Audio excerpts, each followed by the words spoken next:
Hello and welcome to the Freakish Lemon video podcast. I am your host, the Freakish Lemon. I go by Adrian and I use masculine pronouns. Welcome any new viewers. Thank you so much for clicking on whatever you clicked on to get here, and welcome back any returning viewers. Thank you for continuing to follow along with what I'm doing. This is a crafty type podcast coming to you from the Northwest Hills of Connecticut. Show notes for this episode and all episodes can be found at freakishlemon.com or freakishlemonpodcast.com. They go to the same place.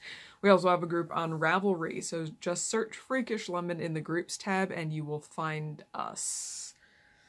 You can follow me personally at all the fun places like Twitter, Tumblr, Instagram, and Ravelry as Freakish Lemon, and all the links to all those things will be in the down bar here on YouTube or somewhere around here if you're watching this somewhere else.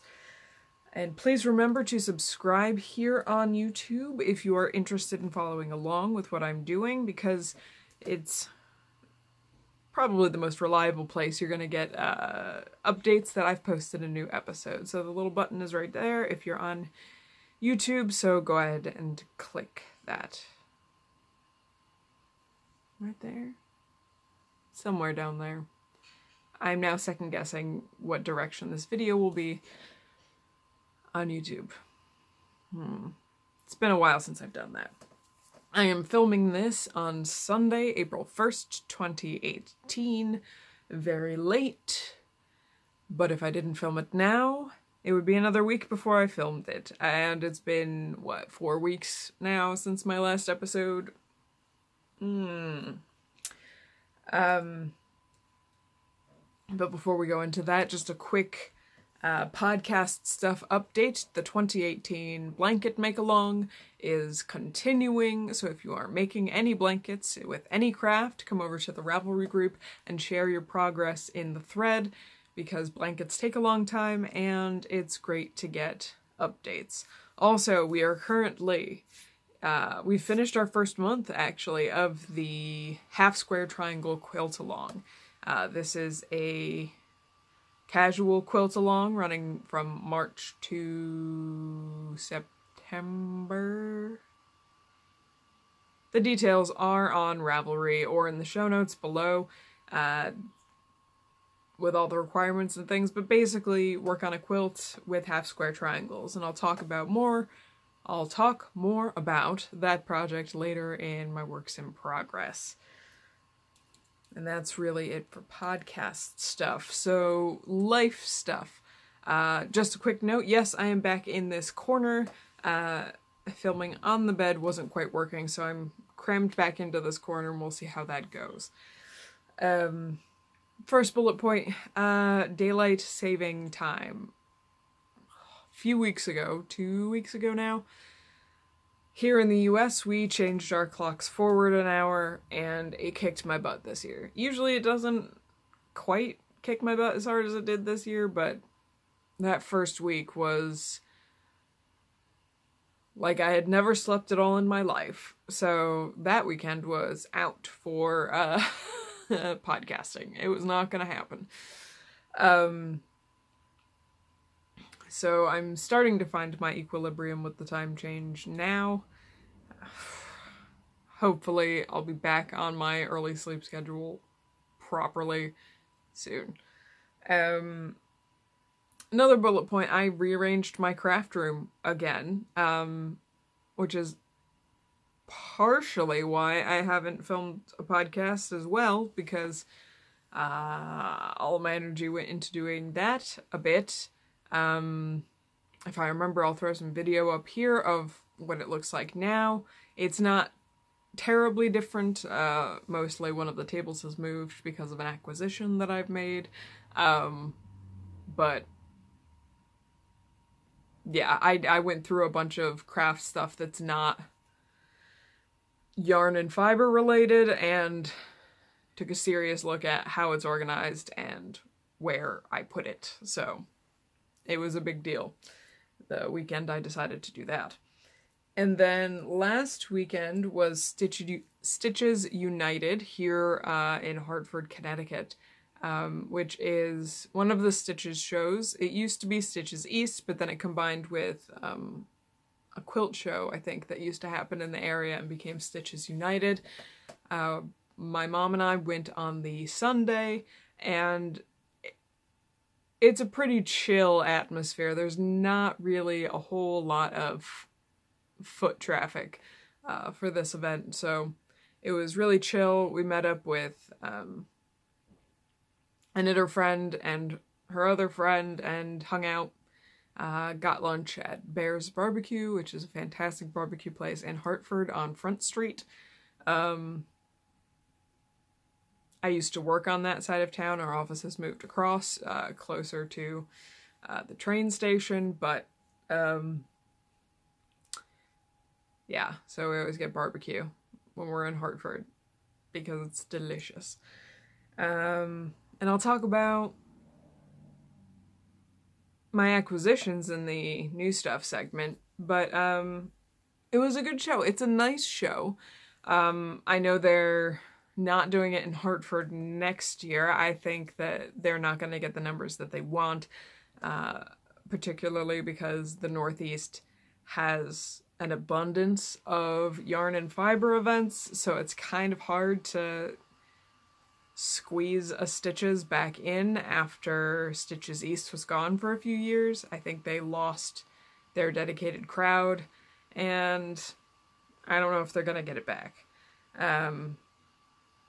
But it was a good show, and they had some more quilt display this year, which I appreciated. There was a Farmington River Valley quilt project where a number of quilters chose scenes from along the Farmington River and recreated them on quilts, which was really cool. And there was also just like an aisle that was only displaying quilts that had been entered for display, which was really, really cool to see some interesting techniques up close.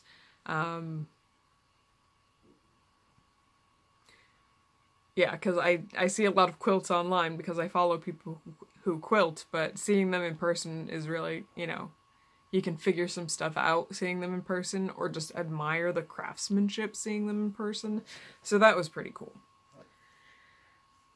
But I'm not going to waffle on too long about it because I've got a lot of stuff to talk about, and I need to get to bed before 1,000,000 tonight. So let's just move on to finished objects. I have 2 finished objects this episode to show you. The first one, should I do the small one? I'll do the small one. The first one is my dwarven mittens. I said last episode that I was going to get Gabby from Once Upon a Corgi, who is my sister, to finish up the thumbs for me while I can't hand knit, and so she did.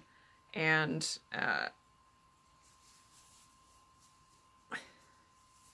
this is how they fit, which is perfect. This is the Dwarven Mittens pattern by Ginger Monkey Knits. I used a US 3.25mm needle. I used the Nova Cubics, and this is Plymouth Yarn Homestead Tweed. I'm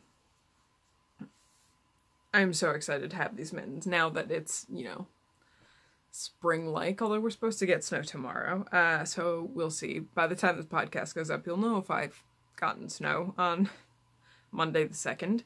But these are done, and that's a good feeling to have these done, because these were a project that I've wanted for a couple of years now. And then the second thing that is done is my color block weaving project, which is very exciting. This is a series of 6 color blocks woven on my Shocked Cricket 10-inch loom. They're all plain weave. They're all fingering weight-ish yarns on a 12-dent heddle. Is it a 12-dent heddle? I think it's the finest gauge that you can get for the 10-inch Cricut loom. So whatever it is for fingering weight. Lots of different yarns. The weft of this is my hand spun. The weft of this is my hand spun. A lot of this is Once Upon a Corgi yarns. And let's see, plain weave, I did say that. I did hand sew the panels together. I don't know what this stitch is called, but you kind of loop in a figure eight. There's not really a good example of it. There we go. You kind of loop it in a figure eight-ish thing. I did do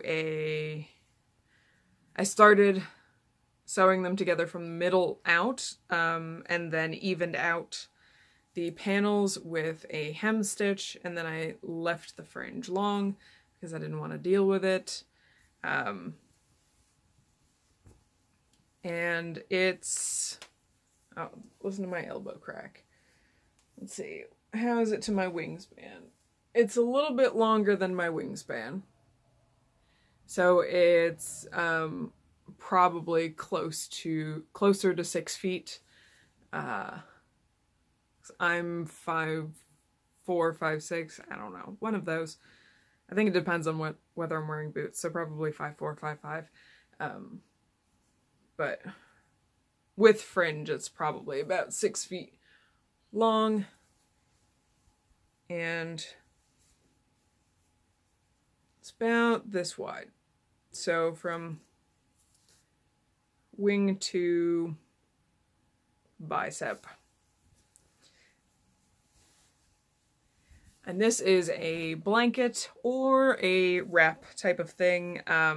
If you fold it in half, corner to corner, it's not going to go exactly because it's a rectangle, but it makes a pretty comfortable poncho-sized wrap if you do that, because I wore it in the woods like that. So this is finished, and I am excited about it, and I'm excited about it. I'll just repeat myself again.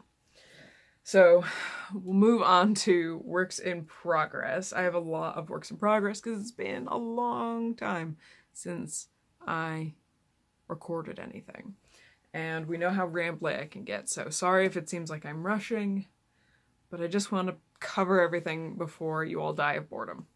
So, first thing, the fabric dye experiment. From the last time I dyed fabric, there were a couple of things that came out not how I expected, and I was going to do a gray wash on them. And as I went to soak the fabric in the soda ash to get it ready to dye, my blue fabrics bled a lot. Which led me to panicking about all of my other fabrics. So I ran them through a wash with a color catcher, and they also bled. So I did some research how to stop hand-dyed fabric from bleeding, and it was basically, the consensus was, you need to get that fabric into as hot water as you can stand, basically until it runs clear.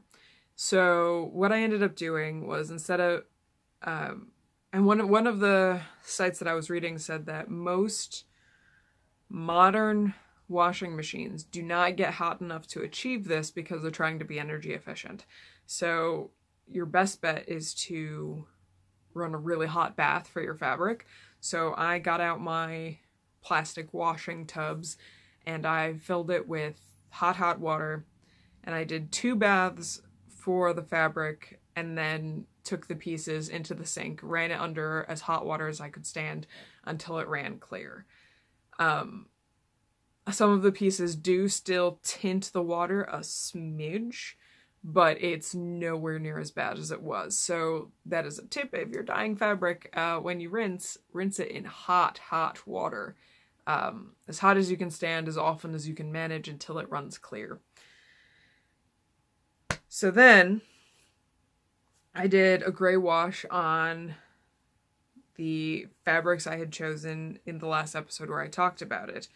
One of those fabrics was this brown fabric, which looks really red on camera. It doesn't look that red in real life, that I had over-dyed with purple, and it didn't really change at all. So I tried to over-dye it with a gray wash, and it really doesn't look any different.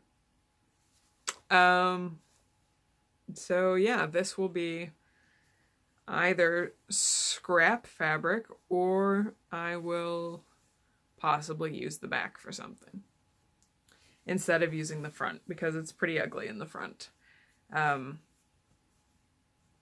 Unless I magically find something it goes with, but if I do not, I can always use it as scrap testing fabric. So there's that.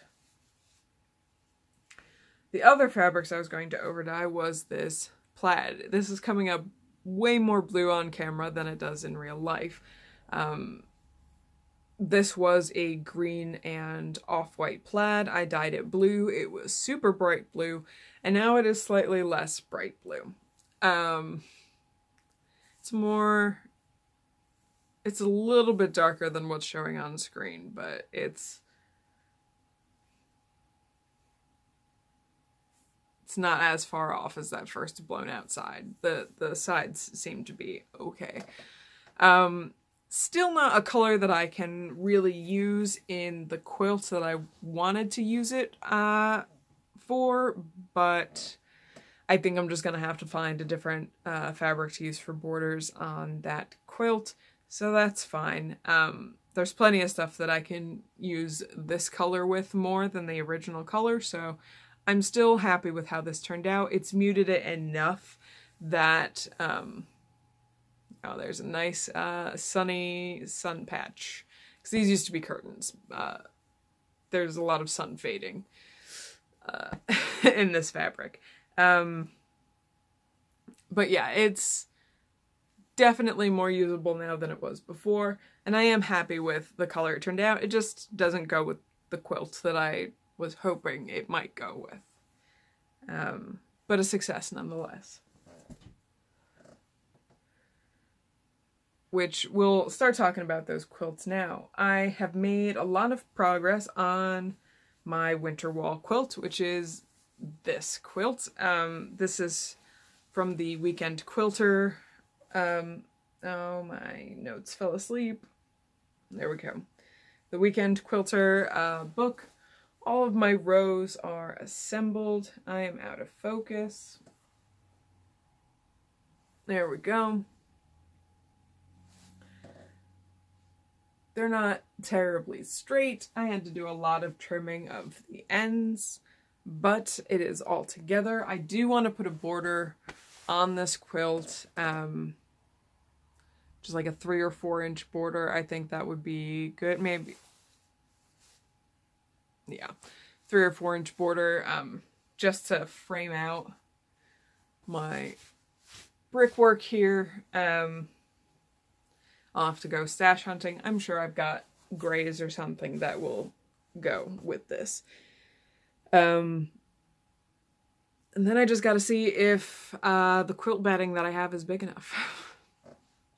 So that'll be fun. But this is making progress. It'll probably be pretty slow going from here because I am, once I put the border on it and I've got it sandwiched with batting and backing fabric, then I'm going to be hand tying it, and it'll take a while. I don't know. I think my initial plan is to do ties on these vertical spots in the center. So that's a lot of tying. I don't know. We'll see what happens when I start working on it. But that is assembled, which makes me feel good.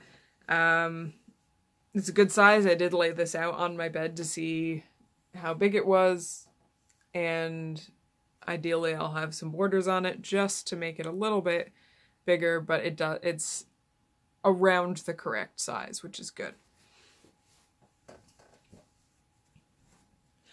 I've also been working on my half square triangle quilt number 1. This is the twin size quilt, and if you follow me on Instagram, you'll have seen it. Ow, just stabbed myself with a pin. But here's the idea. It's a broken chevron, so you can see colors and off-whites alternating. I have this one pinned here because that's the first block of the first row, so I know which way is the top. So yeah, that's what it's looking like so far. It's a little too narrow to fit my own guidelines right now, but this, again, this will have a border on it to make it, I think it's only 32 inches wide, so I need about 4 inches to qualify into my own quilt-along, but borders are always a good idea. Almost always a good idea. You know? It's an easy way to add some width or some length to your quilt. So that's that. This entire thing was chain pieced. I did the half square triangles chain piecing, where you have the 2 squares together, you draw a line, and then you sew a 1/4 inch seam on either side of that line, and then cut it. And then I did the columns chained pieced, and then did my rows. It's all neatly pressed and ready for borders once I figure out what I'm doing with the borders. So that's good. That's good progress on the quilt-along quilts. And I am sourcing materials and or deciding whether or not I want to cut out more 5-inch squares for the other half square triangle quilt I'll be doing. So that's that.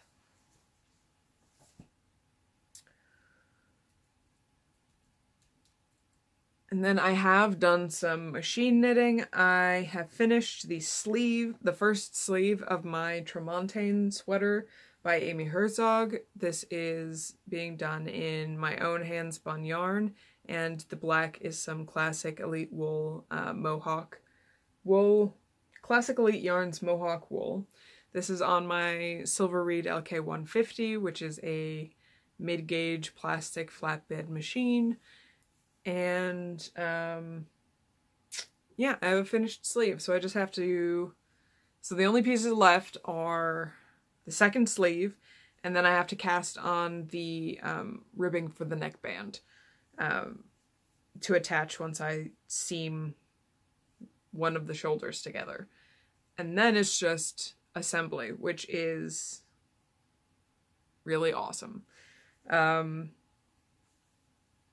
So hopefully I will get that second sleeve on the machine soon. It's currently not on the machine because I've been playing around with other things on the machine. But yeah, it's starting to look more like a sweater. So sleeve is done. And then one of the things that I have been playing with on my Silver Reed LK150 is the granny square blanket project. I have a bunch of granny squares. I have enough of them in a rectangle shape that I like, but they weren't big enough, so I decided to put log cabin borders on my granny squares. And this was partially to practice with my garter bar on my LK150. So I have 4 squares. If I was better at this, I would have woven in these ends as I knit them. But I keep forgetting to do that, so I'll have to weave these ones in the old-fashioned way. Gotta make a note of myself to do that on the next ones. But yeah, these are looking pretty good, and it's a great quick thing to do between bigger pieces. So this is fantastic. It's just 10 rows of garter on each side. And I don't even know how many stitches I pick up. I just kind of put them on the machine and I go, oh, that looks good. And then I go. So that is some progress there.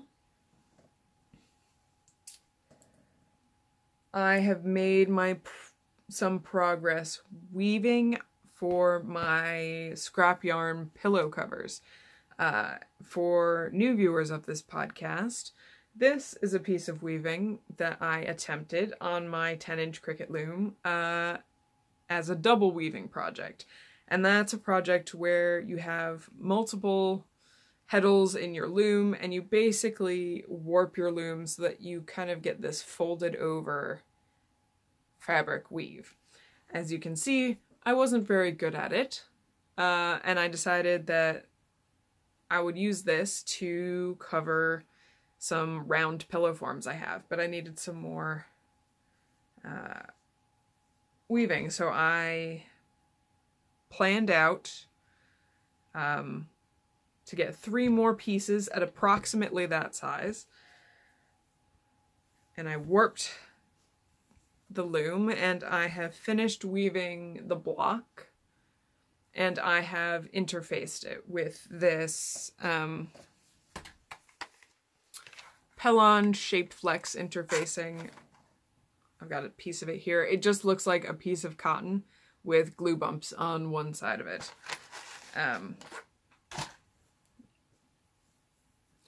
So I have interfaced this whole thing. This blue is just scrap yarn.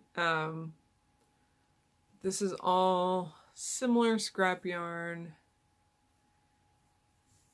There's more waste yarn there. That piece is not interfaced. I just overlapped it a little bit, like a 1/4 inch. So the next thing I have to do with this is to mark my spots where I'm going to cut it, do a zigzag stitch just to make sure that everything's secure, then cut it, and then sew them into square panels.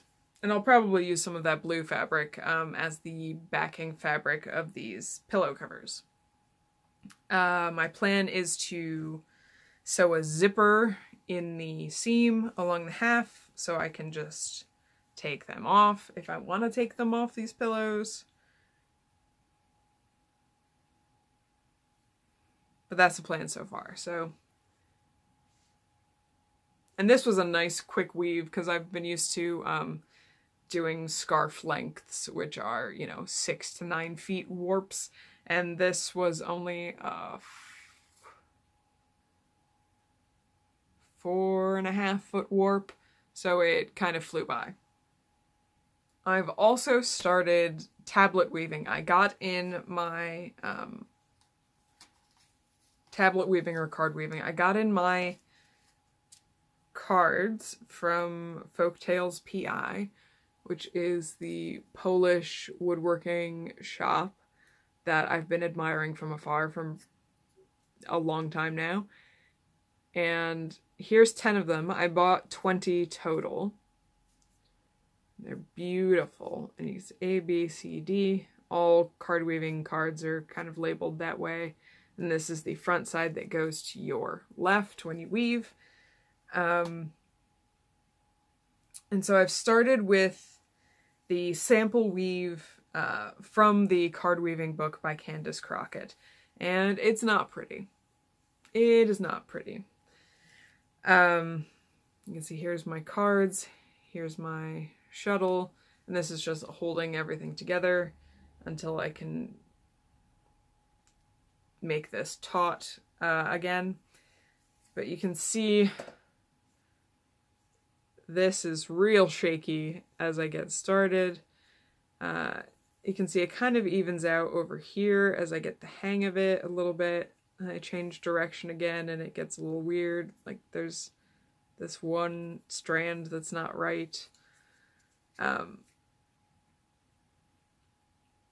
yeah, it's not great. And that's a couple of factors. One, that I've never done this before. But I think the second factor is the yarns that I chose. I ended up warping this with this leftover white yarn, which I think is a merino nylon. This Northbound Knitting yarn in the Lichen colorway, which is a superwash merino nylon, and this Knit Picks palette. I think if I had gotten another superwash merino nylon blend into this warp, it would have worked better. I think the palette's a little too grabby for a novice at this. because sometimes I do have problems getting the shed to separate when I turn the cards. And the shed is where you put the shuttle through, so it's hard to tell which yarns should be where, especially since it's more warp yarns than I'm used to using. I'm used to using a plain weave where you've got one set of yarns on the bottom, one set of yarns on the top, and they switch. But with card weaving, you have 4 sets of yarns that change depending on how you turn the cards. So it's not great, but it's practice, and I think next time I'm in a yarn store or at an event where there is cotton yarn available, I might get some sport weight or DK weight cotton and try to practice with that, since it should be less grabby than wool, just to get the motions and everything right. But that's where I'm at now, which is not the worst, but certainly not great. But that's how it is when you learn something new. And one other work in progress to show you, I did put down my spinning for a bit to rest my hands, but I did have a chance to finish up the last couple of pieces of the intergalactic spinning kit bat from Classic Squid Fiber Company. So here is that. So that gets to go in my stack of singles to be plied later in a plying party one day. And that was good to get fiber in my hands again. I did try this again doing long draw. I had started out doing long draw on it, didn't like it, went back to short forward draw, but it went back to long draw because this is textured yarn anyway. It's not really going to be all that noticeable, the different ways of spinning, especially when plied with multiple other fibers in the other ply. So I'm pretty happy with that. Get that all the way over there. That's the worst part about being in this corner. There's nowhere to put anything, so you just kind of have to chuck it out of frame. So that's it for works in progress. I've also got a section on swatches, because as soon as I take something off my knitting machine, I do a bunch of swatches, because I just get excited about machine knitting and swatches. So I've got a bunch of swatches here. They're a little tangled. So my first swatch that I've got here is with fingering weight yarns held double in 2 different ways. So I was playing with a couple of different things here. I was playing with fades here using 2 strands of yarn. And these are all from Once Upon a Corgi Yarns. They were leftovers from that sample scarf that I made for her. And so I was just playing around with fading different colors. I don't remember which colors are which, except that the orange in here is Zombie Kangaroo, because I was surprised at how good it looked with this blue, which may be Moon of My Life. So up through here, the yarns are just held double, and it's kind like you can tell that here is one of the last spots where I faded, but it's pretty, from afar, it's a pretty good fade there.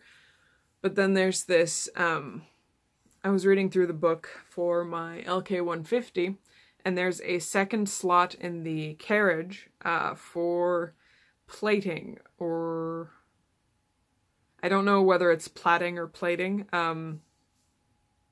It's Plating. I've never heard anybody say it out loud.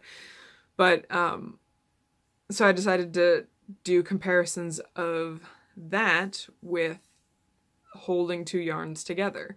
And basically, it holds the 2 yarns together, but it keeps one yarn in the back. So you can see that each of these bluish stitches is echoed with an orange stitch behind it. Like if you look in the back, it's just all orange.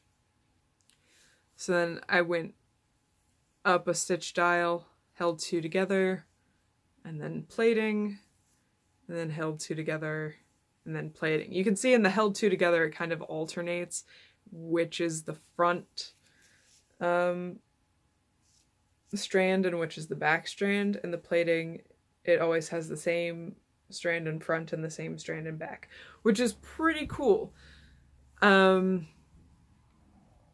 might be something that I have to play with later. But I did this big old swatch in fingering weight yarn held double, and then I was a dummy and didn't write down what any of my tension gauges were, so I had to do another swatch with fingering weight yarns held double so I could get an idea of what setting on my carriage it was.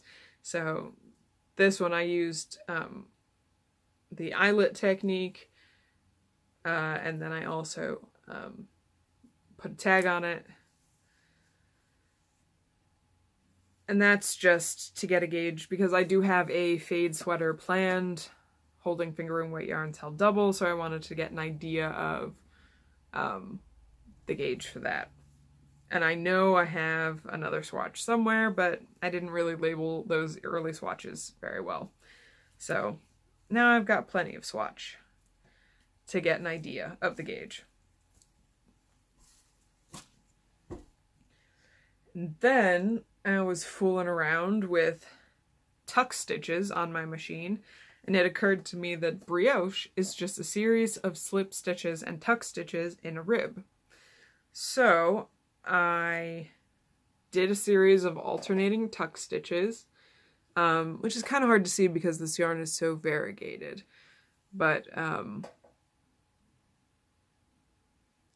let's do that. You can kind of see, like, right there is a tuck stitch. And I just alternated every other row. Or I alternated... Get your words in order. I put alternate needles in slip and then would knit them, just to get the rhythm of it for getting that. And then that's plain stockinette and reverse stockinette, because for tuck, this is the front. And then I did the same thing down here, but then I dropped the plain knit stitches and reformed them up as tuck and slip rib. So a single color brioche is basically a tuck and slip rib. So this is some brioche that I knit on my knitting machine. I feel like it would be a huge pain in the butt to do 2-color brioche on the LK150. It might be possible on my new acquisition when I get it up and running, which I'll talk to you more about later, because it does have Fair Isle patterning and punch cards, so I might be able to pull it off there, but we'll see when I get that up and running. But for now, I can do a smidge of brioche by reforming the rib stitches with an alternating slip tuck. So that's really cool. And then this swatch looks like a failure, but I learned a lot. My sister Gabby has talked about historical knitting and how prior to the popularization of the purl stitch, socks used to be knit with small cables instead of rib, because cables will draw in your knitting. And I wanted to see if that would be an option on the knitting machine instead of having to reform my purl stitches for ribbing. So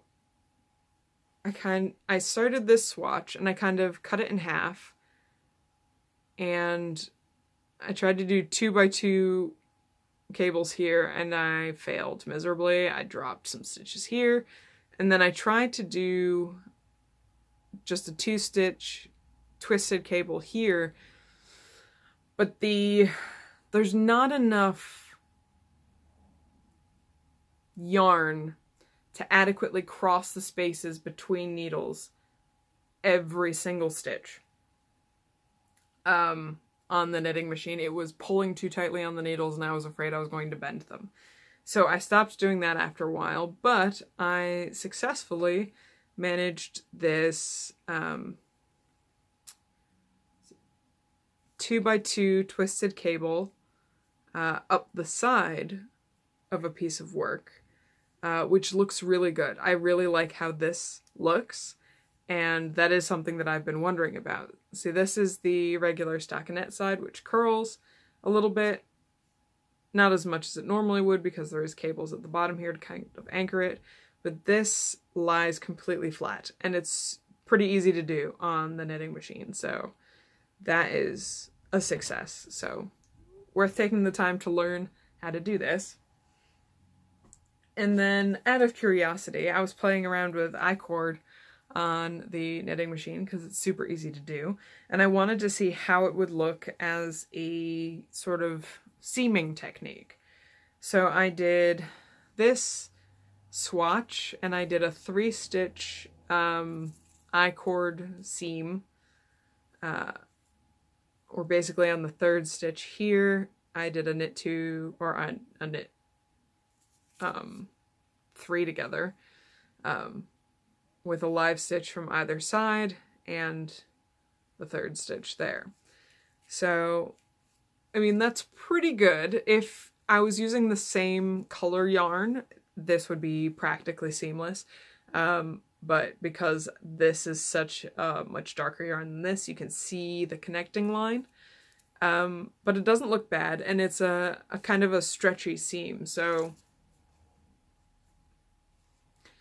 like a seam on a shawl or something where you want a lot of drape and stretch would work. And then I also did a smaller swatch, and I just did a 2-stitch I-cord, which you can see down here. It's pretty narrow. But that looks pretty good as a seaming technique. So again, on a shawl or a cowl or something, that would be pretty good. So I'm pleased with how that turned out. And that should be it for swatches. I like knitting swatches on my machine. So, new stuff. Before we get into the big, purchase, I just want to publicly thank, I don't know if I'm gonna guess she watches the podcast, but she follows me on Instagram, and she reached out to me and said, hey, I'm destashing some fabric. Do you want some big cuts of fabric to use for quilt backing? And I said, absolutely. If you've got, you know, blue, gray, blacks, any of those, that would be fine. So we got in contact, we figured out the details, and she sent me, it's covered in dog hair now. It was not before, but she sent me this black cotton. This, gauging from the length of my craft room, and just kind of walking a yardstick down it, is approximately 9 yards of black cotton.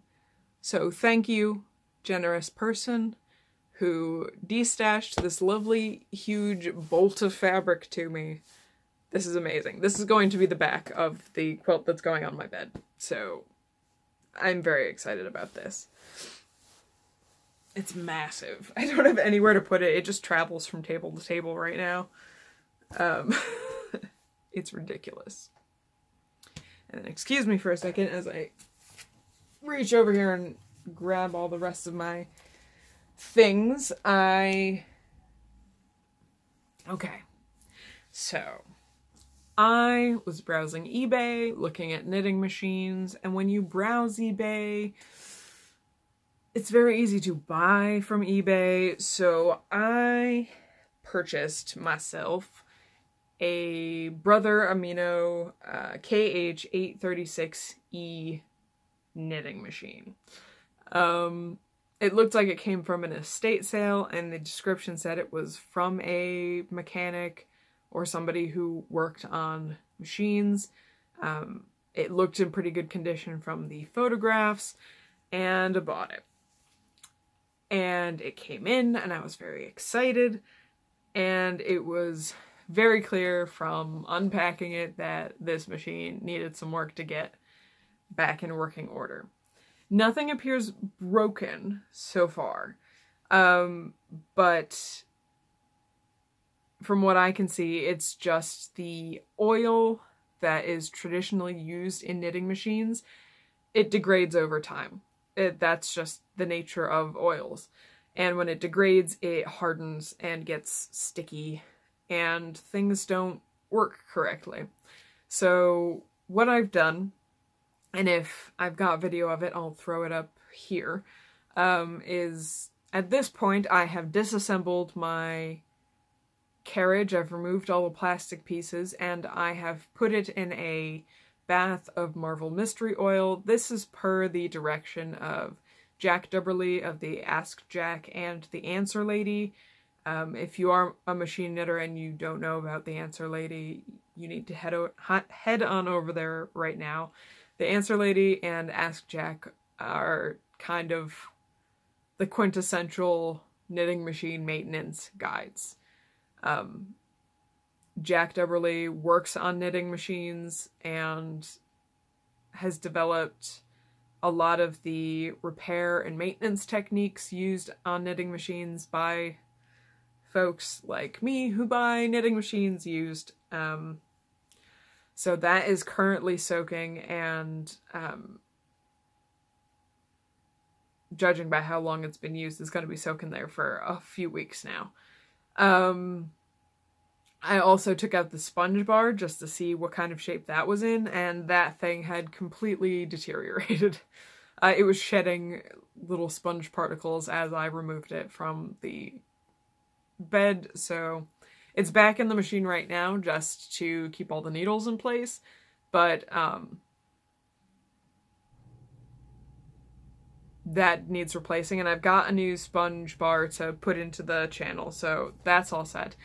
And one of these days, when it's nicer out and not windy, I'm going to take the bed outside and I need to clean the card reader. The oil, I have taken off the... Stop going to sleep, will you? Okay. Sorry, my notes fell asleep. I have taken off the plastic pieces at the top of the bed of the knitting machine, and I have seen the state of the oil in the card reader, and it is super gross and solid. And when playing around with my carriage, when I put it into the mode to use the punch card reader, it selects a pattern without there being a card in there, which means that the little levers and things are kind of stuck in the oil from the last time it was used. So it remembers the last card that it was used, and that's not what we want. Again, Jack Dubberly of Ask Jack and the Answer Lady has a very long, involved video on how to clean a Brother card reader, which I will be using and studying extensively so that I can get this machine up and running. Again, it's a risk that you take buying something like a knitting machine used on eBay and not from a knitting machine dealer. But even with all of the extra maintenance that I'm doing on this machine, it's still a lot cheaper than buying one new. So, you know, give or take. But I'm very excited to get this thing up and running and playing with it. This is a standard gauge knitting machine, which will use lace and fingering weight and sport weight yarns. So I'm very excited about using it. And then I did come home with some yarn from Stitches United. Just a couple of things. Leading Men Fiber Arts was there.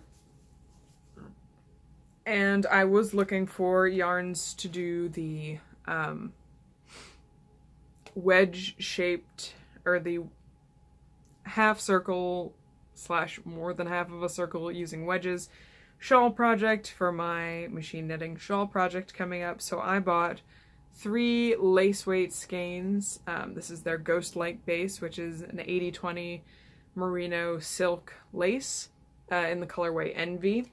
Because I don't know how much I'm gonna need. I might do a full circle shawl out of this lace. So bought that with a project in mind, so good on me. I did buy a skein of Draco from 100 Ravens yarn, because 100 Ravens, I see them everywhere. They're fairly local to us, and we see them all the time. I did choose a New to Me base, which is their Epona base, which is a merino worsted weight base. And this is the colorway Draco, which just like sang to my soul. And then my surprise purchase at Stitches United was from Honey Girl Farms. Honey Girl Farms had an end cap on their booth with Doctor Who themed yarn. And Honey Girl Farms has a colorway for every single Doctor except for this latest one, because we don't really have any episodes with her in it yet. This is the second Doctor. Nobody does anything for the second Doctor. Especially because his stuff is so hard to... So much of the Lost episodes are his stuff, and a lot of his stuff was not broadcast in color, so it's hard to find reference for his stuff. But this is the second Doctor in a yarn. She also has a really amazing third Doctor yarn that's like bright purple and red, and it's fantastic, and I would have bought it if I used those colors together, but I don't. So I got the second Doctor, and it's beautiful, and I'm so excited to have this in my stash.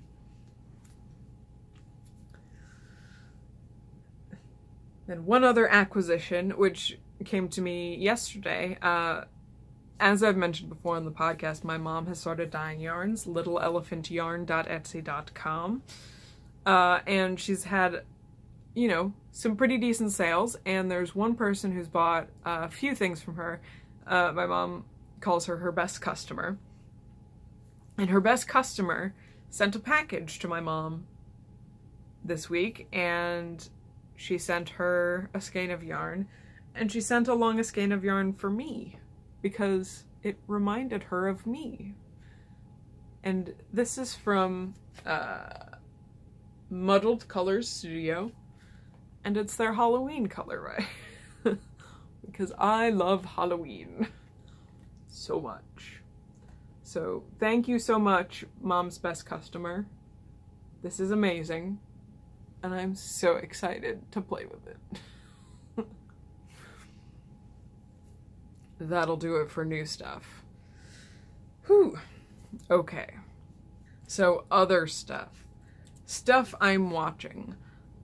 A viewer of my sister's podcast recommended a series called A Stitch in Time from the BBC to her, and Gabby told me about it. And I went hunting for the episodes, and I found them, and I watched them, and it is a great show. It's I think a 6-episode BBC series where this woman recreates historical garments from paintings. Except for the first one, but all the other ones are from paintings, which is really fascinating because it goes into how garments are made, the fabrics they would use, the techniques they would use, and recreating them is really, really fascinating. So that's an awesome show. I've also been I've been watching property shows because my brain is having a hard time following storylines on television right now. Because daylight saving kicked my butt. So I've been watching Selling Houses with Sarah Beanie on Netflix, which is a British real estate show. I love British real estate shows. I don't know why. They're less aggressive than American real estate shows. American real estate shows get real aggressive and weird. But I've been watching that. And I've also kind of been going down a YouTube rabbit hole, and I've got 2 new channels that I've been watching.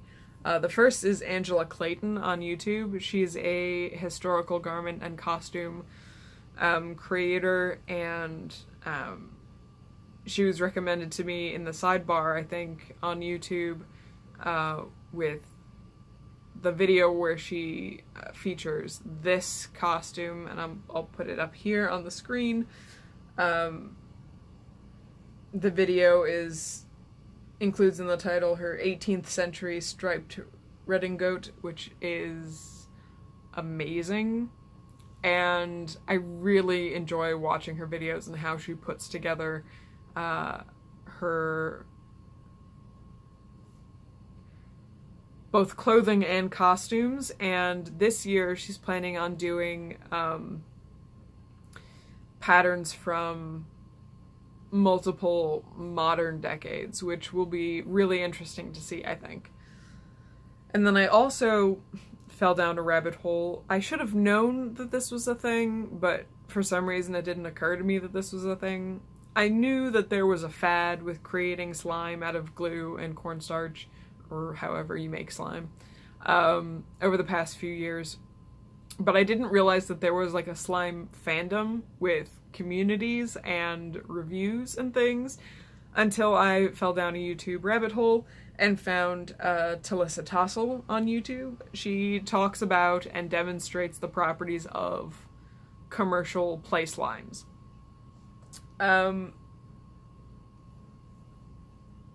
That's a thing. I have no burning need to play with slimes myself, but it's really satisfying to just hear somebody else talk about slimes and see them poke around in some slime. It's really weird for me personally, but it's, I don't know, it was like the right kind of thing for my brain at the time, so subscribe to her. And then I just want to plug Megan Tonjes here on YouTube. She's a musician, and I know I've talked about her before, but after taking some time away from music for a while, she has really poured her energy back into music. There will be a link to her channel in the show notes. And she did a whole bunch of cover songs in March, one every day, I think. And she's remarkably talented, and she works very hard on her craft, and it shows. So if you're looking for some music, I would highly recommend Megan Tonjes here on YouTube. And then the last thing I've been watching, it started out as the stuff I've been playing. I did start playing some escape the room type games. And I started playing some by the company Rusty Lake, but I was getting lost, so I just started watching the tutorial walkthroughs, and I've nearly finished watching all of their walkthroughs for all of their games at this point. They're so creepy and weird, and once I got through a couple of the games with the walkthroughs, I knew it would be stressful for me to play the games just because of not knowing what to do, and they are kind of a creepy, horror-ish type game. So I just watched the walkthroughs, and it's a fascinating world they've created. So if you like horror games or escape the room games or watching people play escape the room games, go check out Rusty Lake. Stuff I'm listening to. I've been listening to one thing other than catching up on audio podcasts, and that is the audiobook of of From a Certain Point of View. This was an anniversary collection of short stories for Star Wars called From a Certain Point of View. Multiple authors, multiple narrators, and it is the story of A New Hope told from the perspectives of other characters in the series. So lots of Jawas and Tuskens and stormtroopers and rebel pilots and cantina members and Imperial officers, ghosts. We had a couple of Force ghosts in there. It is so good. It is so good. You get such gems as Jot the Jawa, who wants to leave Tatooine and work on a starship. You get, oh, I can't remember the stormtrooper's number, but there's this one stormtrooper,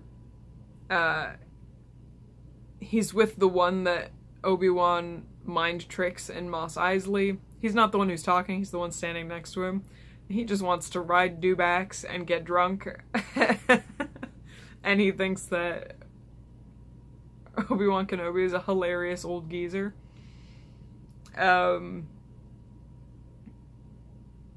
We get a story from Briha Organa before Alderaan is destroyed. We get a story from the point of view of a mouse droid about how TK-421, the stormtrooper, becomes Moff Tarkin's boy toy. It's freaking great, and I love it. I'm on my second listen. I just turned around and started it again as soon as it was done. And then stuff I'm reading, trying to keep this a little short, because I think the last couple times my fanfic lists have been way too long, so just a few this episode. I am reading an actual book. I'm reading Knitting Essentials. Now, I shortcutted the title here, but it's Knitting Essentials by Sally Melville, about designing and mixing and matching different elements of a sweater construction to create your own garment. Which is really helpful. It was something that came up on the Handy Machine Knitting podcast, because I've been catching up on that.